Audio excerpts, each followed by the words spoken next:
కష్టం వస్తే, ఎవరైనా చనిపోతే మన కుటుంబానికి ఆధారంగా నిలబడే విధంగా రాబోయే రోజుల్లో సైకిల్ గుర్తు కోటు వేస్తే చంద్రన్న బీమా 10 లక్షల రూపాయలు ఇవ్వబోతున్నామని చెప్పి మీకు అందరికీ తెలియజేస్తున్నాం.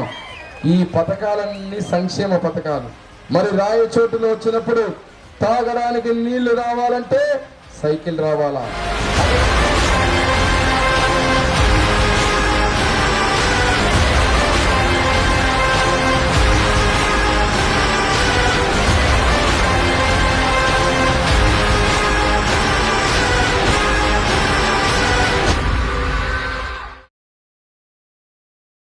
సైకిల్ గుర్తుకు ఓటేద్దాం, జయ నాగేశ్వర్ రెడ్డి గారిని గెలిపిద్దాం.